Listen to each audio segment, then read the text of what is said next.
Okay, boss tier list time, but Sekiro, yay! I'm just gonna delete this. Whoa, no, not that. Yeah, alright, cool. I'm gonna skip all the mini bosses. So this is the difficulty one, this is the quality one.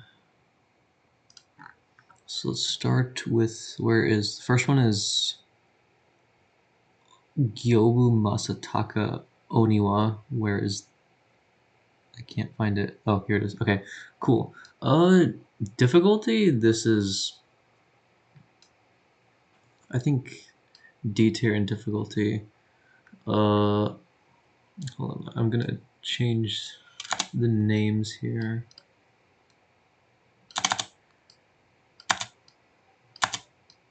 D is not mid, D is like, yeah, okay.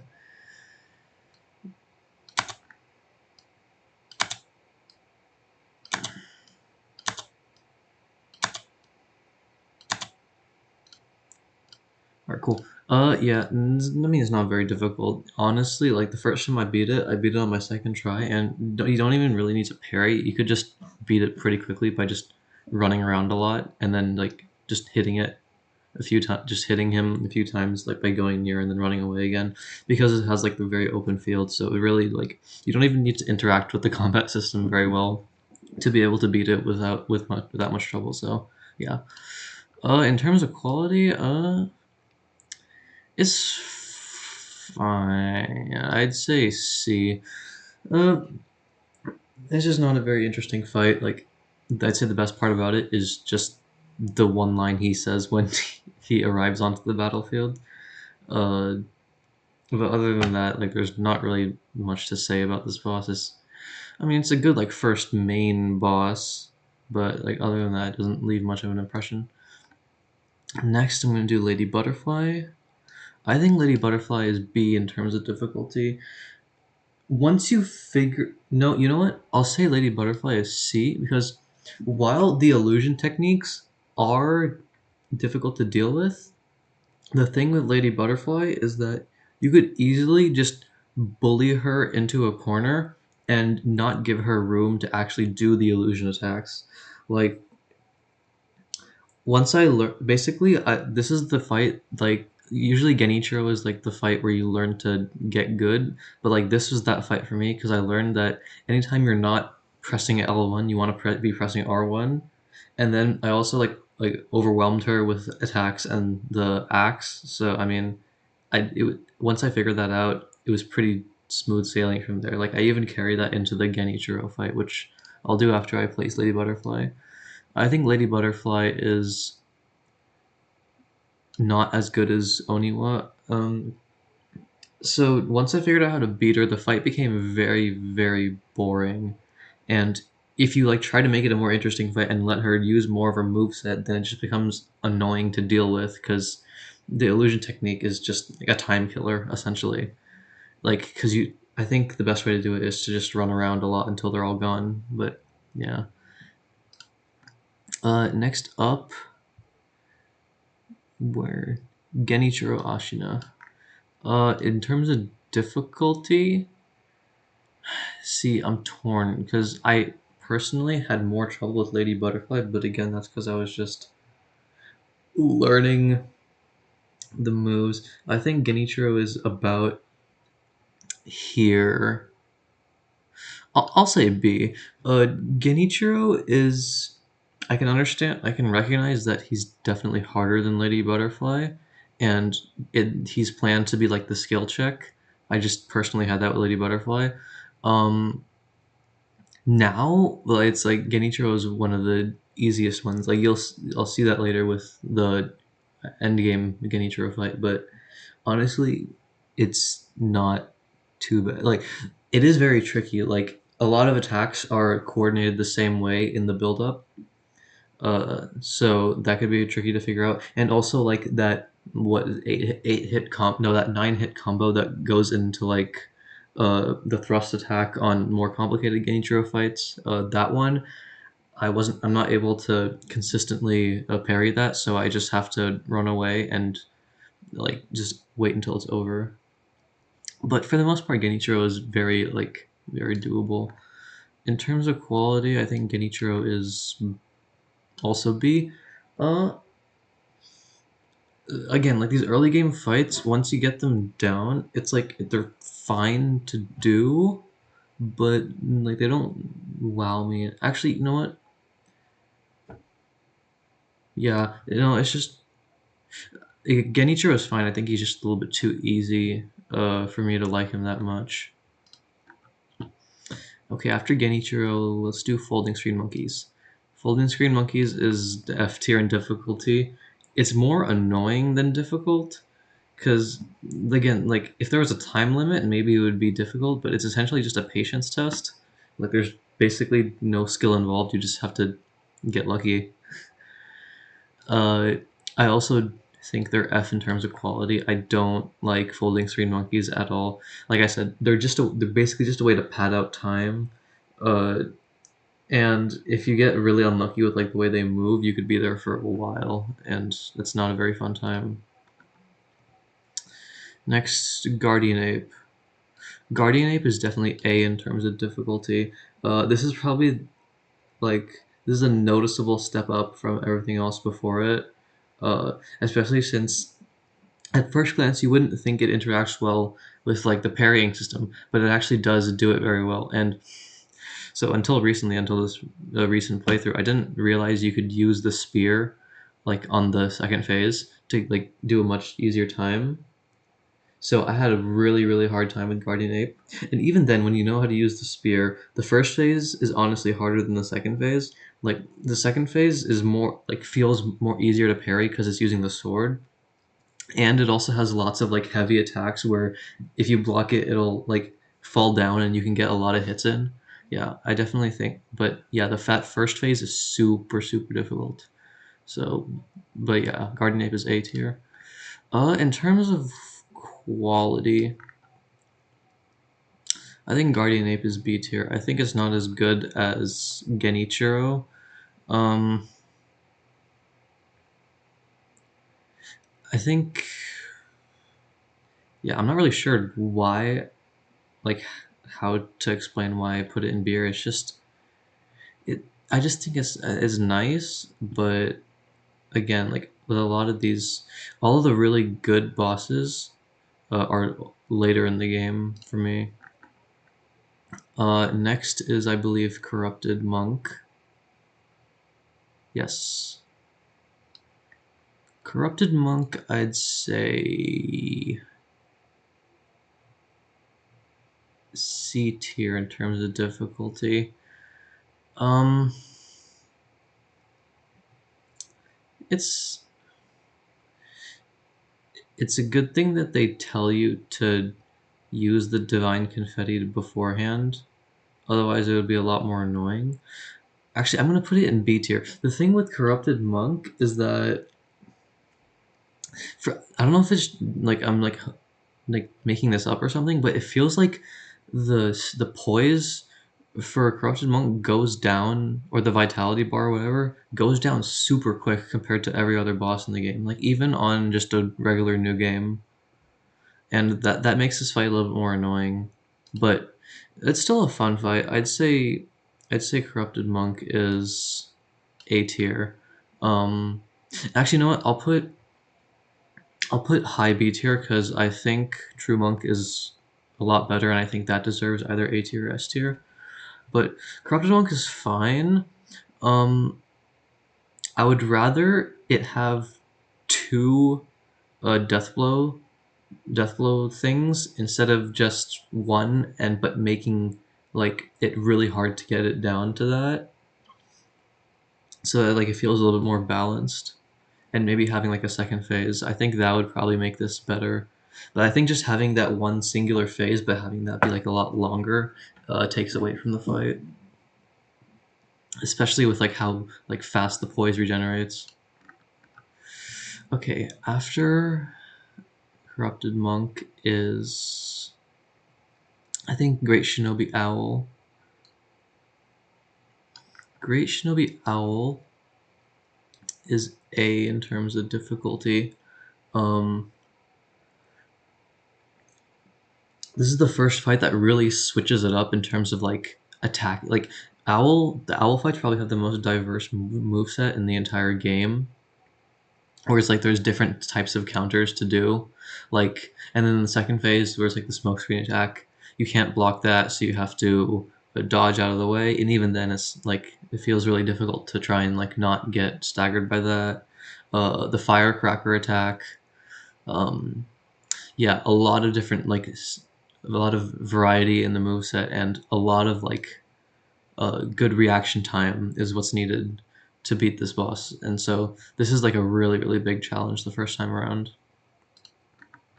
In terms of quality, I think Great Shinobi Owl is A tier. I think it would be S tier. Actually, you know what? Now that I think about it, it was definitely not S tier. I think it's actually in B tier as well. My thing with the Great Shinobi Owl is the second phase gets really annoying when you have like the smoke bombs that prevent you from healing and the poison pools that linger like really long. And because you're constantly moving around the arena, it can be easy to like accidentally step in that poison. I don't like how long the health deep blocking thing lingers. Yeah, I think Great Shinobi. So I think it suffers because of the second phase. So I think that's why it's high B tier. I think this is probably going to be the best boss in B tier, unless I'm forgetting something. But you know what? Okay, I'll give it low A tier. But this is probably going to be the worst boss in A tier in terms of quality, because I do think it's a really fun fight. But after that, let's do Emma. Emma, in terms of difficulty, is probably C. Since there's only one death blow required, and I did Emma after like on New Game Plus instead of like on my first playthrough. So I was like, her moveset is very similar to Ishin, so it was pretty easy to pick up from there. The main difficulty from this comes from like fighting her and like Ishin back to back. In terms of quality, I think Emma is good. I think Emma is A tier.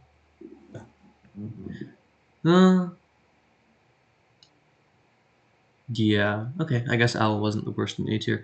I think Emma's good. I just think the moveset is a little bit bland, but I mean it's very well balanced. It's well choreographed. It's fun to fight, and I think like the setting and story around it is also pretty nice. Next up, Ishin Ashina.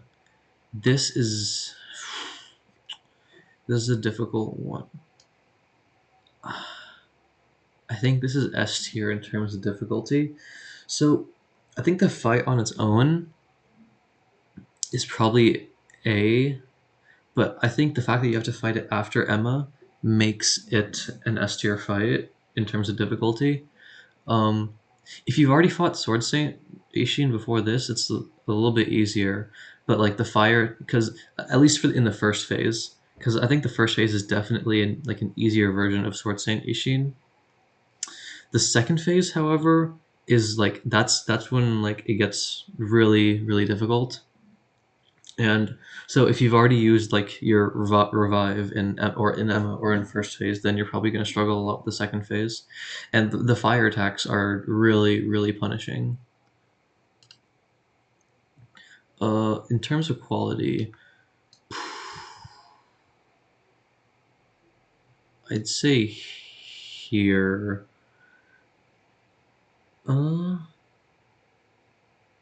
No, I'd say here. I think it's better than Owl. Um, yeah, I think it's a fun fight. Like a trend I'm noticing with like some of these harder fights is that when in the second phase they try to have like more flashy attacks, but that ends up like taking away from the enjoyment a little bit. Like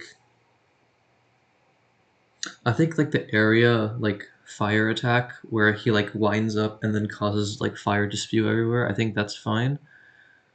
I think the attacks where he like throws fire towards you, those ones are a little bit weird and hard to dodge.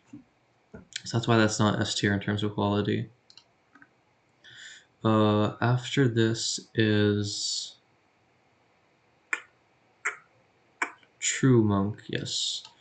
True Monk is here in terms of difficulty.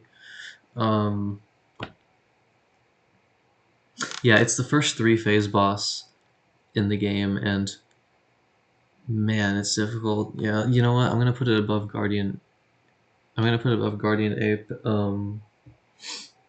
Especially in the second phase. Okay, so in the third phase, like the poison attacks, or I guess they build up fear or whatever, but take so much time to get used to, because it's like you see the red symbol and you think, oh, I have to jump, because that's basically what you're used to at that point. But then that immediately catches you and like, it builds up fear so easily, and yeah, that's the main reason why this is an A tier.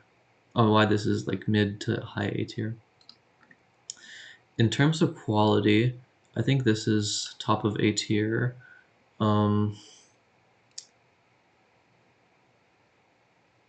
Yeah, I think so. It's super satisfying to pull off, especially like the spinning attack and also the getting the thrust attack, like the Mikiri counters off, and like reading its attacks really well. Like it's very satisfying, more so than all of these. I think there are some camera issues. Uh, like there are sometimes where you're right up next to it, or sometimes where I'm right up next to it, and I can't really see that it's swinging the thing, and I just get hit. And especially like on when I was doing the recent run, that was really punishing. And this is like at the point where everything basically one shots you, and or like tears through your poise and just fills it up immediately. So getting punished by that was not very fun. Divine Dragon.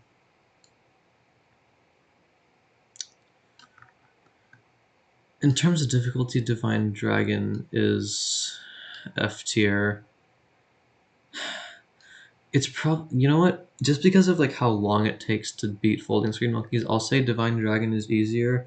Like I beat it on my first try, to the point where I was surprised it was that easy, and I was honestly pretty disappointed with how easy it was. Like, I'll be honest, like I knew about Divine Dragon prior to playing Sekiro, and I even listened to the music, and I made the mistake of like having really high expectations. I thought it was going to be like a super satisfying and awesome and climactic fight, but I mean, in some ways it is that, but it's like it's too short. Like I'm okay with the difficulty level, but the problem is it's too short. It only has the one health bar, and it like the second the second phase should have been an entire health bar, and they should have, yeah, because and also the second phase is like the best part of the music, but you can't even hear all of it because it's basically a scripted fight. Like as long as you parry everything and you do everything on time, you're gonna beat the fight pretty quickly and pretty easily, which is not like yeah, it's not difficult to just like you don't even need to parry a lot of the attacks. You could just run away. Although I don't know if that's the case in the second phase, but yeah, it's a shame. For that reason, like I know a lot of people really like Divine Dragon, and I really, really want to like it, but I'm gonna put it in B tier. No, I actually think it's better than Emma. I'll put Emma at the top of B tier. Divine Dragon has all the ingredients to be one of the best bosses, but it's just too short. It's like it's over before you know it, and like having the balance between too short and too long, I think, is where like the best bosses really shine.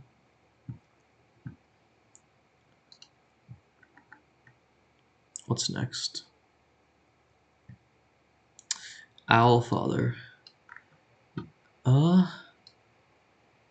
This is a tough one because once you beat Great Shinobi Owl, Owlfather is technically a harder fight, but you have the muscle memory from Great Shinobi Owl, so it doesn't take much of an adjustment to get used to this.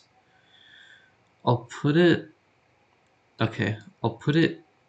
here. I think, yeah. So I think Owlfather adds a lot. I think Owlfather has like a better moveset than Great Shinobi Owl. I think definitely like it's more. It takes away all the bad moves and gives a lot of really cool ones in the second phase. Yeah, like the moveset is harder but more fair, if that makes sense. So I'm gonna put it above Great Shinobi Owl, but I think they're very, very close in difficulty. In terms of quality, I think Owlfather is S tier definitely. Like I said, for the moveset, it takes all the bad stuff from Shinobi Owl and adds in a bunch of good stuff. Like the owl attacks, like the actual like the blue owl thing. It gets rid of like the poison throws in the second phase of Great Shinobi Owl. No more like health blocking. The fire owl into like the thrust attack for the Mikiri counter. Like there's a lot of really, really cool moves here, and it's really, really satisfying to pull off.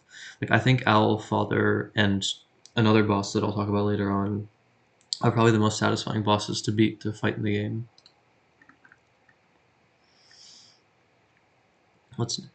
Oh, I forgot Headless Ape.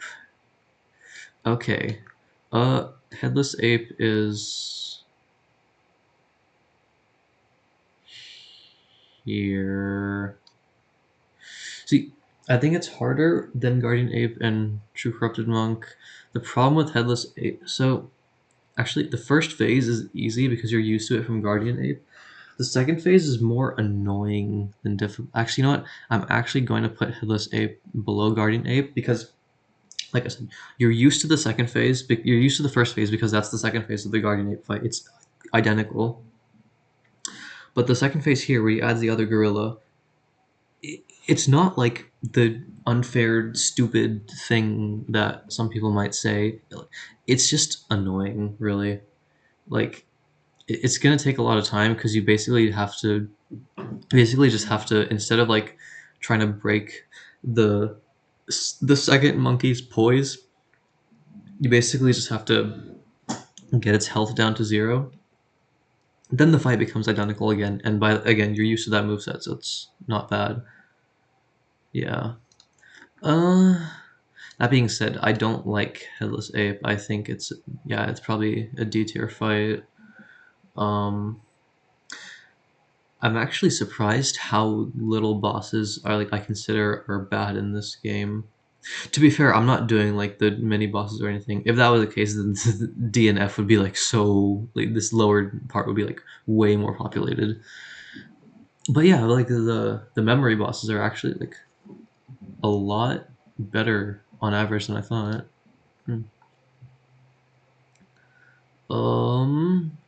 What's next?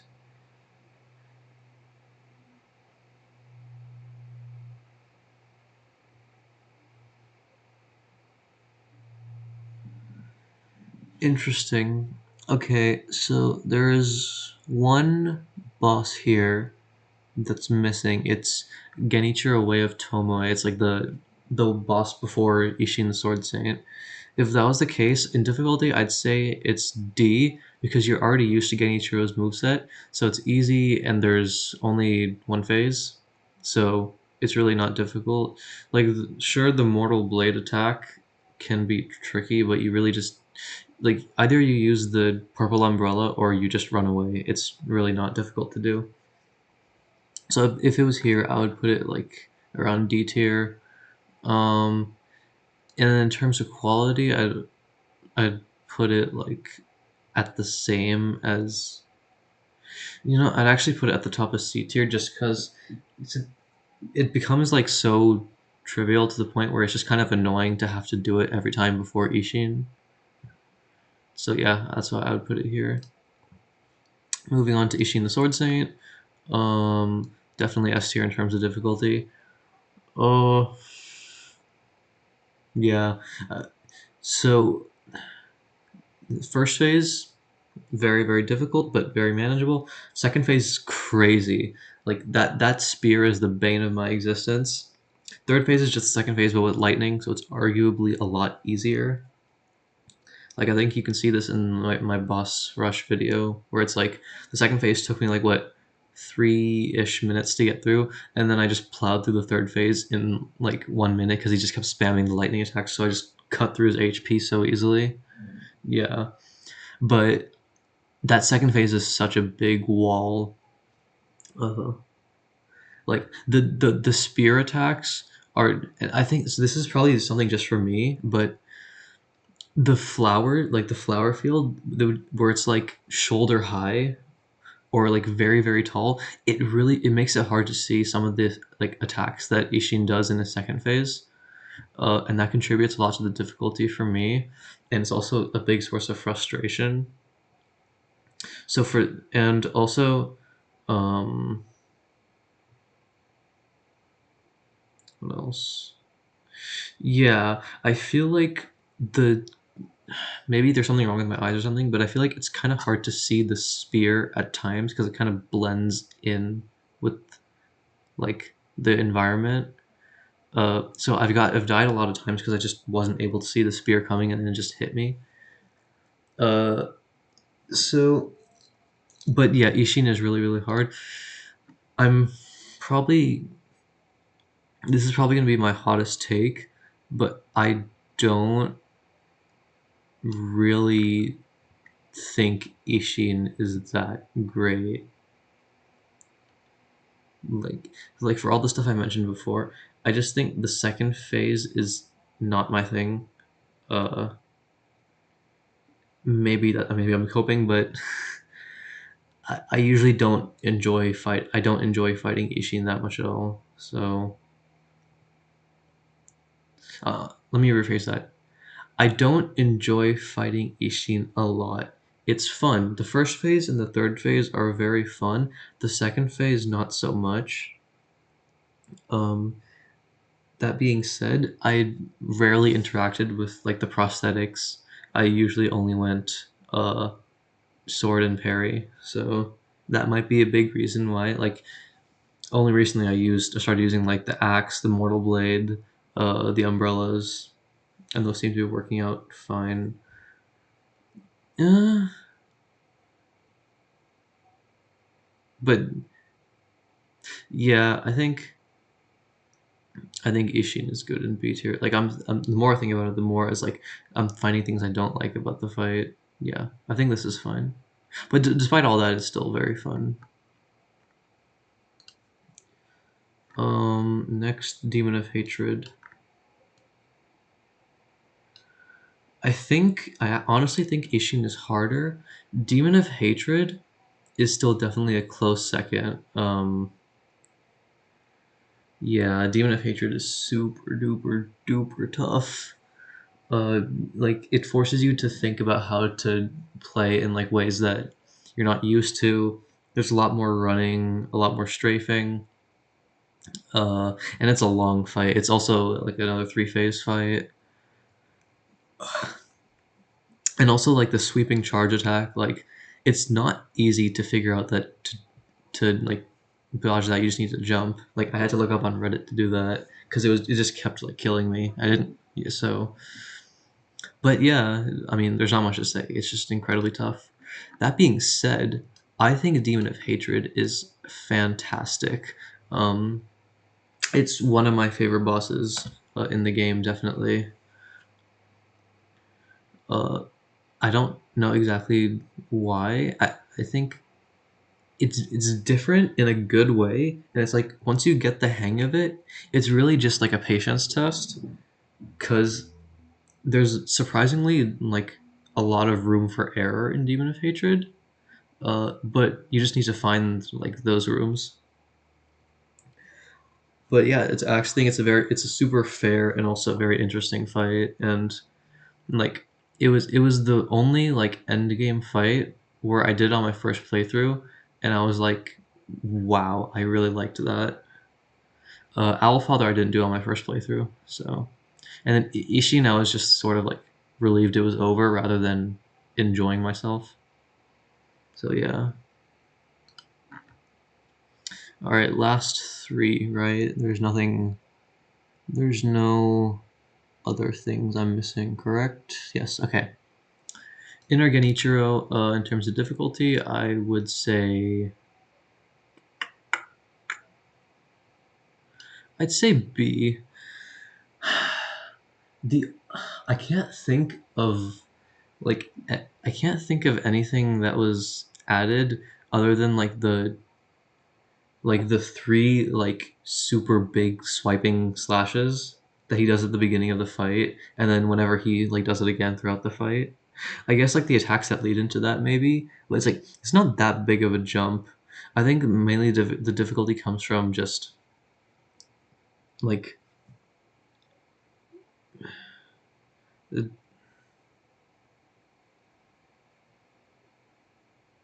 I'm not sure. Actually, sorry, I'm not sure what to say. Uh, I'll just say it's very similar to the original fight, just with a couple of new moves. And honestly, like the extra lightning attacks in the second and like the third phase are okay. I mean, they don't really add much.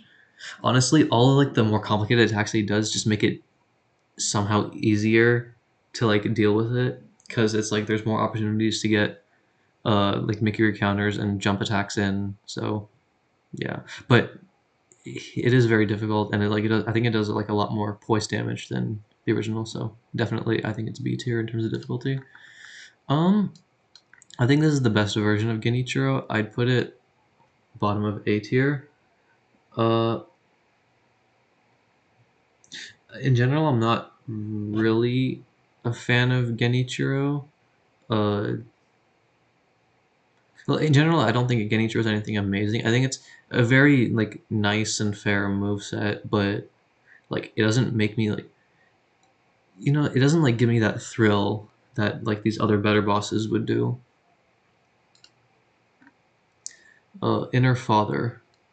Inner Father in terms of difficulty, I think is here. No, I'd say it's here. I think it's probably the third hardest boss in the game. Inner Father, like the Mist Raven attacks, and the fact that the Fire Owl attack can now go horizontal and vertical. Yeah, definitely. Like those even like those two changes make this fight so much more difficult, and yet it makes it so much better. I think Inner Father is the best boss in the game. Uh, I'm considering. I had an S plus tier in my Elden Ring video, but I would honestly consider.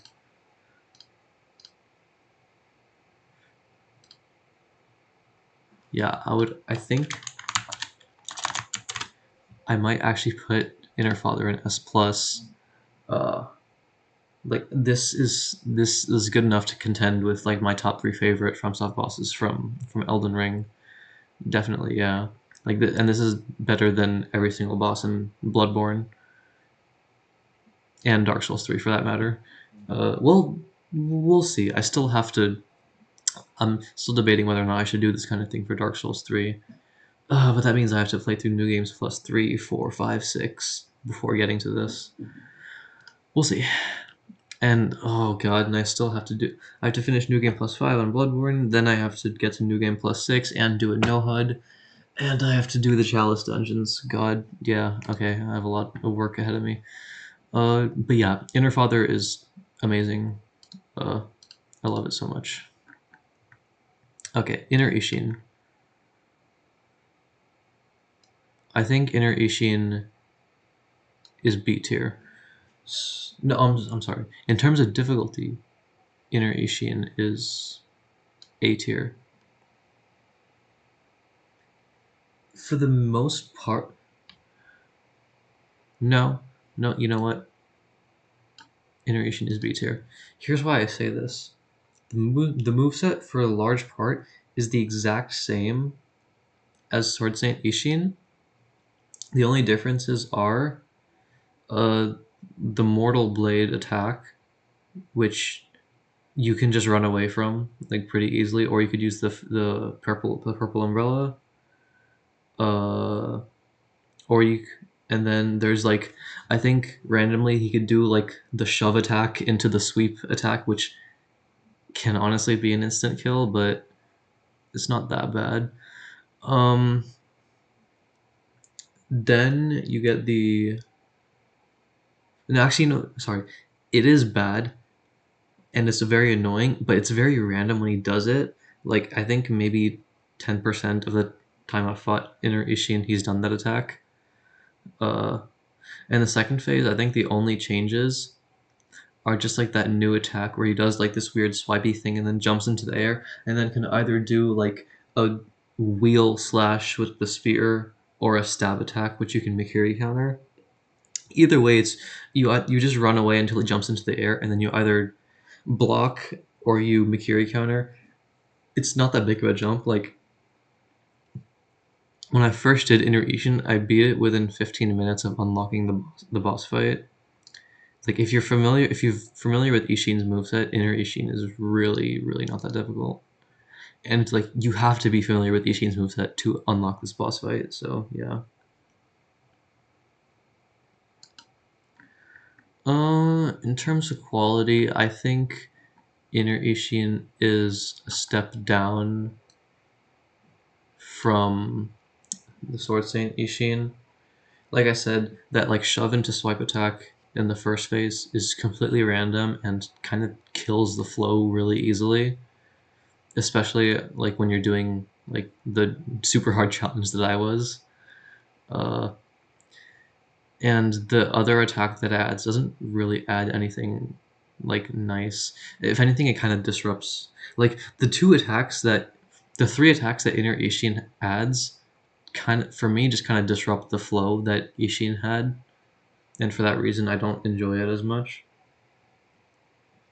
It's fine. Anything else I missed? Nope. Okay, yeah. This is my quality rating. This is my difficulty rating. 4 and S. Yeah. Yeah, definitely. I think this is good. Alright, well, thanks for watching. Sekiro is a great game. Sekiro is a great game. You should play it. I recommend it, definitely.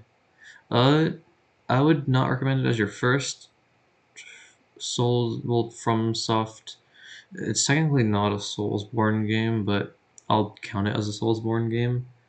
I wouldn't recommend it as your first. It was my second. I played Elden Ring first. Actually, that's not true. I actually played this first. Got my ass handed to me. Decided to take a break by playing Elden Ring. Beat Elden Ring and the DLC. Then came back and I powered through it in a couple of days. So I definitely recommend it as like second or third, but definitely try some other Soulsborne games before going to this. But yeah, it's a great game. It's second favorite, tied with Bloodborne, below Elden Ring. But yeah, I definitely recommend Sekiro.